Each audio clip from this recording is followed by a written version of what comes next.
আসসালামু আলাইকুম রহমতুল্লাহি ওয়া বারাকাতুহু। চমৎকার একটি দোয়া নিয়ে এসেছি, যেই দোয়াটি পড়লে নিশ্চিত বেহেশত লাভ করতে পারবেন। সুবহানাল্লাহ। দেখুন, আমলটি করলে নিশ্চিত বেহেশত লাভ হবে। প্রিয় দর্শক, আমি আজকে আপনাদের সামনে যেই দোয়াটি নিয়ে আলোচনা করব, এই দোয়াটি পাবেন সরাসরি তিরমিজি শরীফ দ্বিতীয় খণ্ড 177 পৃষ্ঠা। আমি অবশ্য আপনাদেরকে সরাসরি কিতাব থেকে দেখাবো ইনশাআল্লাহ। যারা দোয়াটি পারবেন না আরবি পড়তে, তাদের জন্য স্পেশালভাবে বাংলা তর্জমা দেওয়া থাকবে। আপনি ইচ্ছা করলে বাংলা তর্জমা দেখে দেখে তা মুখস্থ করে নিতে পারেন। প্রিয় দর্শক, আমি যেই কিতাব থেকে আলোচনা করব, এই কিতাবটি যদি দরকার মনে করেন তাহলে আমাকে কল করতে পারেন, কিতাবের জন্য যোগাযোগ করতে পারেন। এই নাম্বারে যোগাযোগ করবেন। আপনার এই নাম্বারটি হোয়াটসঅ্যাপ করা আছে বা ইমো করা আছে। আপনি এই নাম্বারে আপনার বাড়ির ঠিকানা যদি পাঠিয়ে দেন তাহলে কিতাবটি পেয়ে যাবেন ইনশাআল্লাহ। আর আমাদের সাথে থাকার জন্য আমাদের চ্যানেলটি সাবস্ক্রাইব করে নিন। চ্যানেলের নাম আমল 24।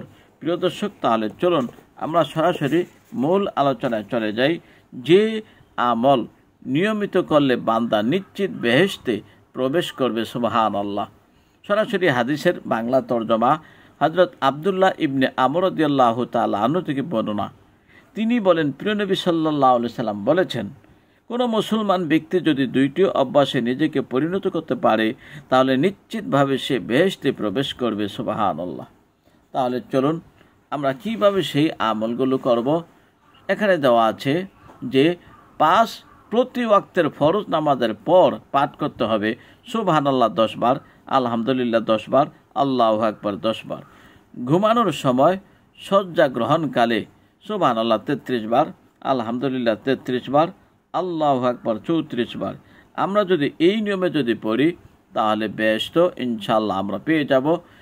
আমল বর্ণিত তাসবিহগুলি যদি কোনো মুসলমান নরনারী নিয়মিতভাবে প্রত্যেক ওয়াক্তের ফরজ নামাজের পর এবং রাত্রে ঘুমার সময় শয্যা গ্রহণকালে পড়ে তাহলে নিশ্চয়ই সে বেহেশতে প্রবেশ করবে।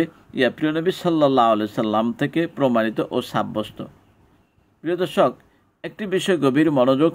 এই যে আমরা এখানে 1 দেখতে পাচ্ছি, তাহলে দেখুন সরাসরি কিতাবের রেফারেন্স এই যে 1, অর্থাৎ আমরা এই দোয়াটি সরাসরি তিরমিজি শরীফ দ্বিতীয় খণ্ড পৃষ্ঠা নম্বর 177